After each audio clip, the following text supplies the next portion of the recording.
बृहत वाङ्मय में कहा गया है, सुरंग वा मेरगं वावि अन्नं वा मज्जगम रसम से सखम न पिबे भिक्खु जसम सारख मप्पणो। आदमी के जीवन में अच्छाइयाँ भी हो सकती हैं तो बुराइयाँ भी मिल सकती हैं।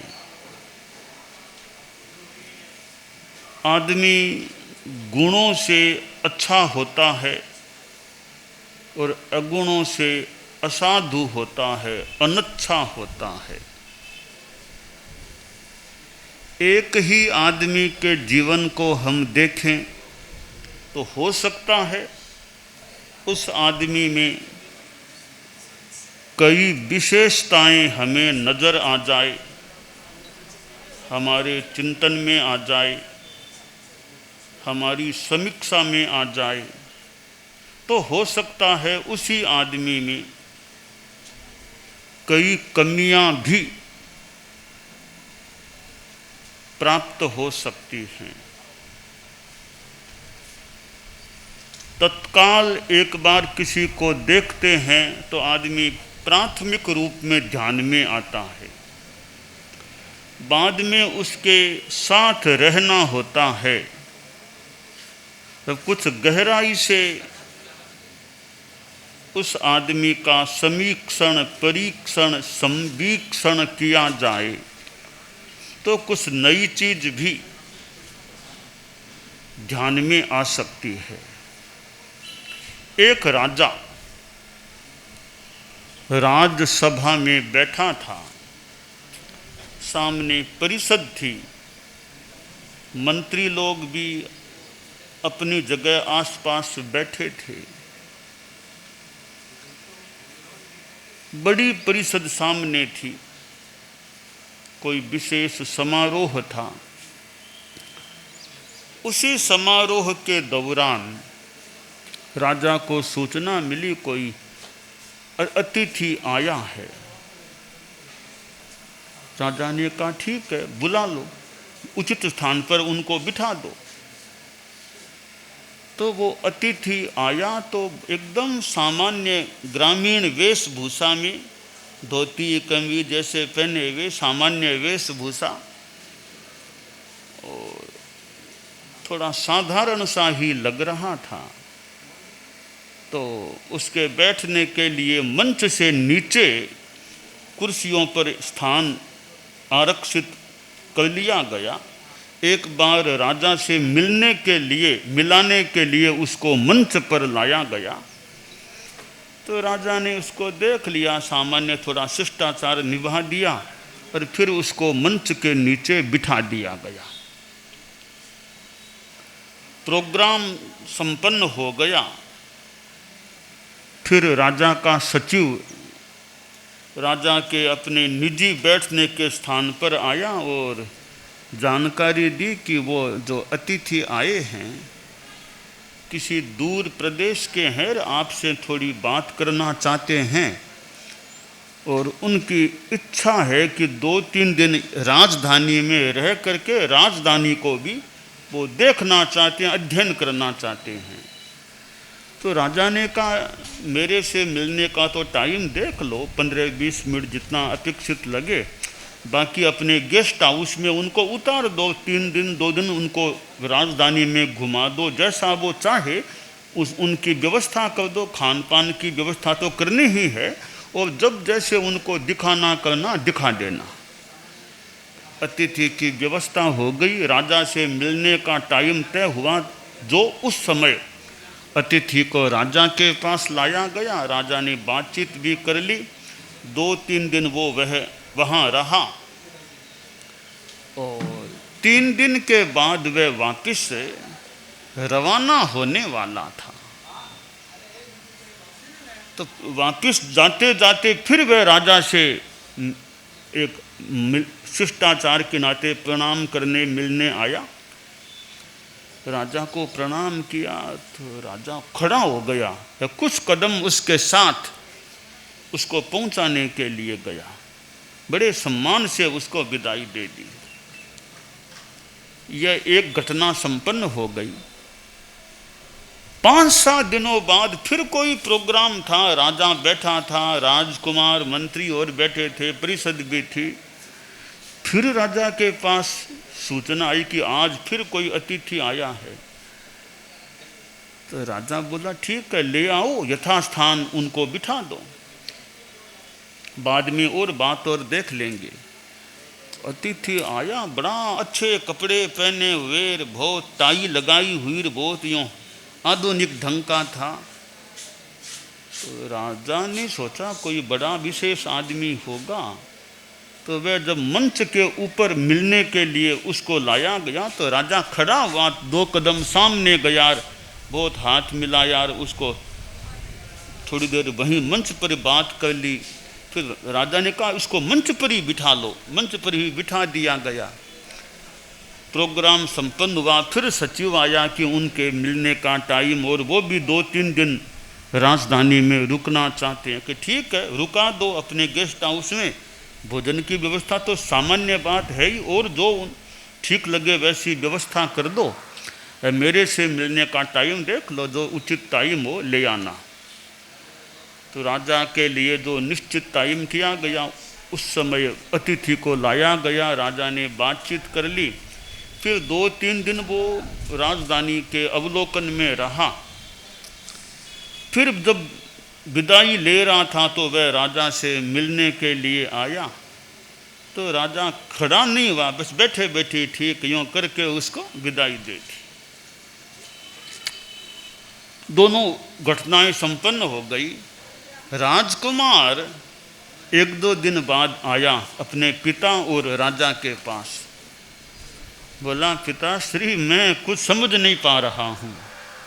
पहली बार जो आदमी आया था एक सामान्य वेशभूषा में था, तब आया तब आपने विशेष कोई बहुमान नहीं दिया, वह गया तब आपने बहुमान दिया। अभी 1-2 दिन पहले जो एक आया था आदमी, बहुत अच्छे कपड़े पहने हुए आया, तब आप थोड़े से कदम सामने गए, हाथ मिलाया, मंच पर बिठाया। वो जब गया, रवाना हुआ, तब आपने कोई उसको महत्व नहीं दिया। इसका क्या कारण है? इतना अंतर क्यों आया? एक का आते समय विशेष सम्मान नहीं, जाते समय सम्मान। एक का आते समय सम्मान, जाते समय विशेष कोई सम्मान नहीं। इसका कारण क्या है? तब राजा ने कहा कि सामान्य बात यह है, आते समय तो कपड़ों का सम्मान हो जाता है, जाते समय व्यक्तित्व को देख करके किया जाता है। पहले जो आदमी आया था पहली बार, वो आते समय बहुत सामान्य आदमी लग रहा था कपड़ों में और में। जब मैंने बात की उनसे, लगा बड़ा विद्वान आदमी है, बड़ा अनुभवी है, बहुत अच्छा आदमी है। 2-3 दिन और उसके बारे में जानकारियाँ मिली, तो बहुत सज्जन भी है और बहुत विद्वान, अच्छे स्तर का आदमी है। तब जाते समय मैंने उनको विशेष सम्मान दिया। 1-2 दिन पहले जो आदमी आया था, तो आते समय मैंने देखा बहुत अच्छे कपड़ों में कोई बड़ा आदमी होगा, तो मैंने थोड़ा सम्मान दे दिया। जब बातचीत की तो लगा कोई विशेष न तो विद्वत्ता है और न विशेष ज़्यादा समझदारी है, सामान्य स्तर का आदमी है, ज़्यादा महत्वपूर्ण नहीं है। तब आया तब तो मैंने वो कपड़े वो देख कर सम्मान दे दिया। गया तब वो ठीक है, साधारण है, तो बैठे बैठे ही उनको विदाई दे देती हैं। तो यह व्यक्तित्व कैसा है, वह प्रथम दृष्टया कई बार एक अनुभव होता है, बाद में साथ में रहने से कई बार थोड़ा अलग अनुभव भी हो सकता है। तो आदमी का व्यक्तित्व केवल कपड़ों में ही नहीं है। कपड़े तो एक सामान्य बात है, कपड़े तो दूसरों के लेकर भी आदमी कोई पहन ले, दूसरों के गहने किसी से कहीं से ला करके एक बार पहन ले, इसमें कौन सी बड़ी बात है। दूसरों के गहने लाए, शादी फिर पहन लिया, वह वापस दे दिया। खुद के घर के गहने हो तो विशेष बात ही, हमारे घर के गहने दूसरों से थोड़े एक बार ले लिए, पहन लिए, वापस फिर दे दिए। तो कपड़ों में, गहनों में कोई बड़ी बात नहीं है। कपड़ों और गहनों का व्यक्तित्व तो कोई सामान्य आदमी भी 2-4 घंटों के लिए बना सकता है, पर हमें कपड़ों गहनों वाले व्यक्तित्व तक सीमित नहीं रहना चाहिए। हमें वह व्यक्तित्व, वह कर्तृत्व निर्मित करना चाहिए जो लंबे समय की साधना से, परिश्रम से उपलब्ध होता है, निष्पन्न होता है। तो आदमी का विचार कैसा है, आदमी के पास ज्ञान कैसा है, आदमी का आचरण कैसा है, ये जीवन के महत्वपूर्ण विषय हो जाते हैं। सामान्य वेशभूषा में कोई महान व्यक्तित्व विराजमान हो सकता है। एक गांव में जन्मा हुआ आदमी बहुत थोड़ा ऊंचा उठ सकता है। आज ज्येष्ठ शुक्ला पंचमी है, बताया गया हमारे मुख्य मुनि का, महावीर का जन्मदिन आज है। तो ज्येष्ठ शुक्ला पंचमी है, श्रुत पंचमी कह दें, जो भी ज्येष्ठ शुक्ला पंचमी है, कि आज मुख्य मुनि का कहा कि जन्म दिवस है, वे आई भी थे। तो ठीक है, जन्म दिवस जैसा कोई 36 वर्ष जितने भी हुए हैं, युवा अवस्था है, और युवा अवस्था में आदमी अच्छा काम करे तो वो गांव के ऐसे फलसूंड जैसे गांव के बच्चे, छोटे गांव के बच्चे और हमारे धर्म संघ में मुख्य मुनि के स्थान पर आसीन हैं। तो कौन कहाँ जन्मा हुआ है, इसका महत्व संभवतः कम है। छोटे गांव का जन्मा हुआ व्यक्ति, एक साधारण घर में जन्मा हुआ व्यक्ति, और यूँ कहें कोई तो गरीब घर में जन्मा हुआ व्यक्ति भी पता नहीं जीवन में कितनी उन्नति कर ले, कहाँ पहुँच जाए, क्या हो जाए। तो यह अपने भाग्य का भी बड़ा करिश्मा एक हो सकता है। भाग्य कैसा है, भाग्य साथ जब आता है, लगता है, तो छोटे गांव का जन्मा हुआ, साधारण घर में जन्मा हुआ, और कोई मानो कम धन वाले घर में, परिवार में जन्मा हुआ व्यक्ति भी उन्नति कर सकता है। तो यह जन्म कहाँ हुआ, इसका महत्व संभवतः कम है, परंतु आदमी की आत्मा कैसी है, आदमी के साथ भाग्य कैसा है, और आदमी का फिर पुरुषार्थ कैसा है, इन तत्वों का बड़ा महत्व होता है। तो ज्येष्ठ शुक्ला पंचमी एक ऐसे ही श्रुत से जुड़ी हुई, ऐसे मान लो श्रुत पंचमी जो भी है, और मुख्य मुनि भी कई वर्षों पहले श्रेष्ठ श्रुताराधक, इन्होंने वो कई वर्षों का अध्ययन करके फिर एक डिग्री हमारे धर्म संघ से, मेरे से ही मानो वो डिग्री प्राप्त की थी, श्रेष्ठ श्रुताराधक।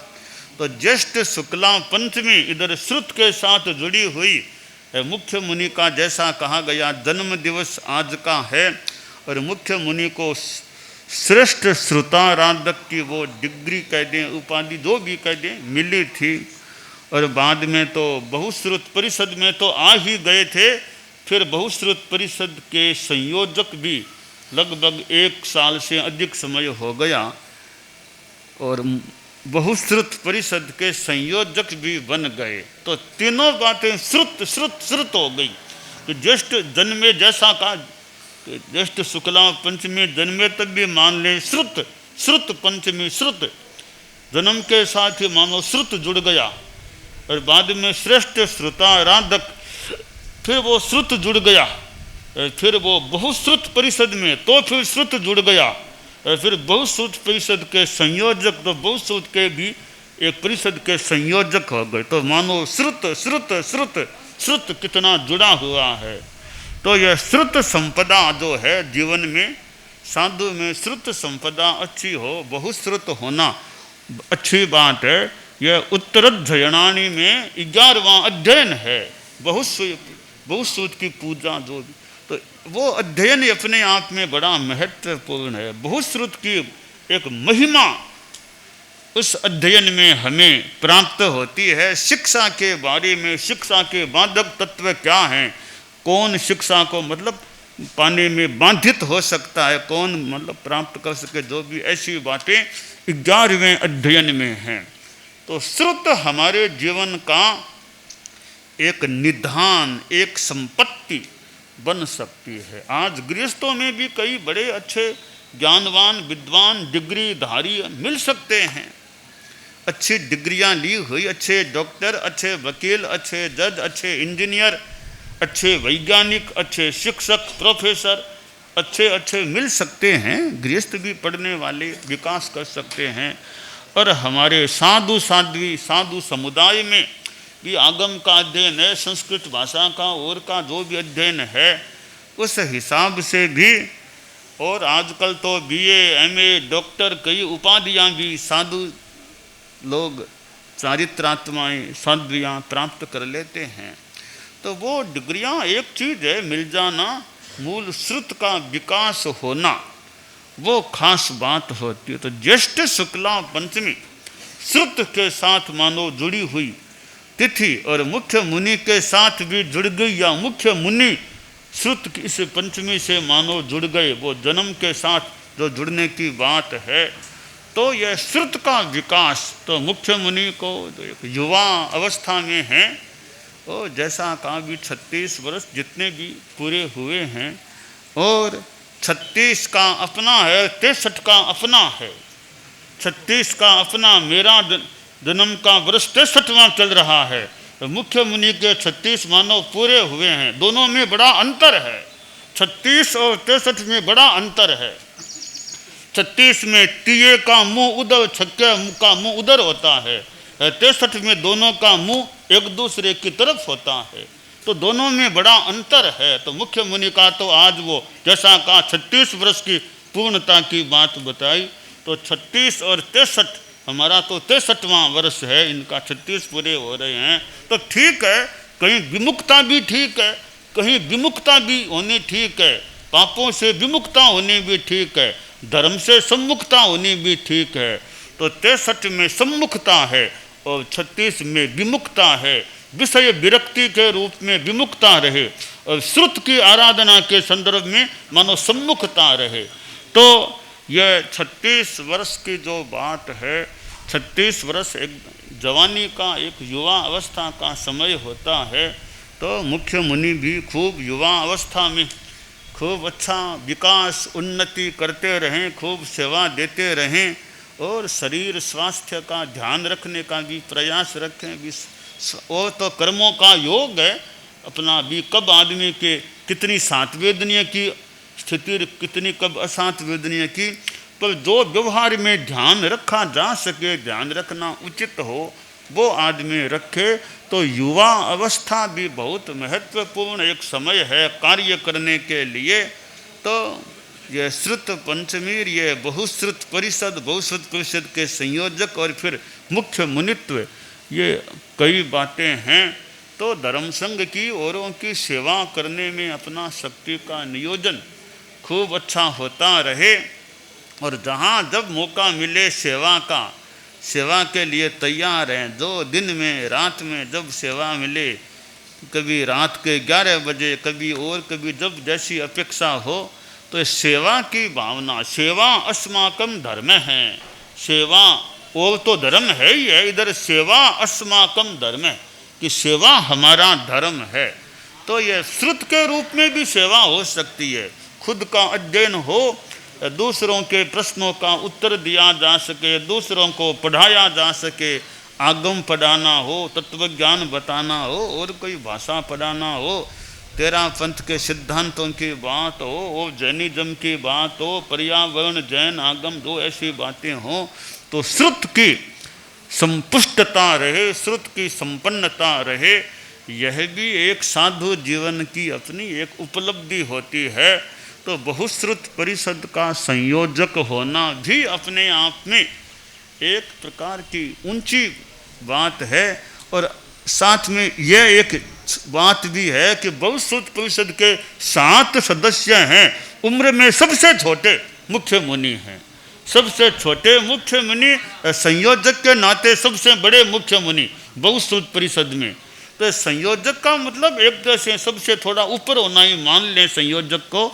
तो उम्र में तो सबसे छोटे हैं कि 36 वर्ष से सब ऊपर हैं, सब ज़्यादा उम्र के हैं, परंतु वो संयोजकत्व का जिम्मा सबसे छोटी उम्र वाले यानी मुख्य मुनि को हमने दिया है। तो श्रुत का जो कार्य है कि जितना अनुकूलता हो, जितना टाइम मिले, अपना मौके मौके पर श्रुत का पारायण, श्रुत का आलोडन, विलोडन, चिंतन, मनन, और हमारे आगम हैं और भी ग्रंथ हैं, साहित्य हैं, तो उन ग्रंथों का अध्ययन और प्रतिभा, प्रज्ञा, वो बहुत महत्वपूर्ण है। प्राण तत्व मान लें, प्रतिभा, प्रज्ञा। ग्रंथ तो सारे पढ़ पाने मुश्किल होते हैं, परंतु प्रतिभा, प्रज्ञा वो एक प्राण तत्व है। थोड़े ग्रंथ पढ़ करके भी आदमी बहुत कुछ निचोड़ निकाल ले। क्या थोड़ा सा पढ़ा, किताब को थोड़ा सा देखा, किताब में क्या सार है मोटा मोटी वो पकड़ में आ जाए। कि थोड़ा सा लेख क्या, थोड़ा सा देखा, उनसा थोड़ा देखा कि मूल तत्व यह समझ में, पकड़ में बात आ गई। तो थोड़ा पढ़ करके भी सार को पकड़ने वाली प्रज्ञा, प्रतिभा, वो महत्वपूर्ण है। बाकी दुनिया में हजारों, मान लो लाखों जितने भी ग्रंथ हैं, सबको आदमी कैसे पढ़ पाएगा? सबको पढ़ पाना मुश्किल है। पर प्रज्ञा, प्रतिभा वो ऐसी आदमी के पास निखर जाए कि वो थोड़े में कुछ प्राप्त कर ले। बड़े ग्रंथ को भी उसमें सार क्या है वो प्राप्त कर ले। तो जीर्णे भोजन मात्रेय, चिकित्सा और स्वास्थ्य शास्त्र का भी सार क्या? जीर्णे भोजन मात्रेय है। कपिल प्राणी नाम दया, कि धर्मशास्त्रों का सार क्या? बस दया, बृहस्पति रविश्वास है। तो ये ऐसे कि इस ग्रंथों का सार थोड़े थोड़े में पकड़ में आ जाए तो वो प्रतिभा, प्रज्ञा निखरती रहे। और मुख्य मुनि जिनका आज जन्म दिवस बताया गया है, तो बर्थडे, जन्म दिवस है, तो खूब अच्छा 36 वर्षों की जो बात बताई। बाकी जो भी है, जितने वर्ष हुए हैं, 36 वर्ष वैसे बताए गए हैं, तो 36 वर्ष बहुत युवा अवस्था का समय है। अभी जीवन में खूब अच्छी साधना, खूब ज्ञान का विकास, खूब सेवा की भावना, खूब अच्छा रहे। कि सेवा, दिमागी सेवा भी सेवा होती है। सेवा कई प्रकार की होती है। परिचर्या की सेवा, सेवा साथ में दिमागी सेवा भी बड़ी महत्वपूर्ण सेवा हो सकती है। तो हमारे कई और संत हैं, सब खड़े हैं, कई बैठे हैं, तो मुख्य मुनि खूब अच्छा विकास करते रहें और संतों में भी हमारे विकास होता रहे, ज्ञान का, श्रुत का, साधना का। छोटे छोटे कई संत हैं, ज्ञान का अच्छा विकास होता रहे। तो यह 36 या जो भी वर्षों की संपन्नता है मुख्य मुनि की, खूब अच्छा रहे, खूब विकास होता रहे।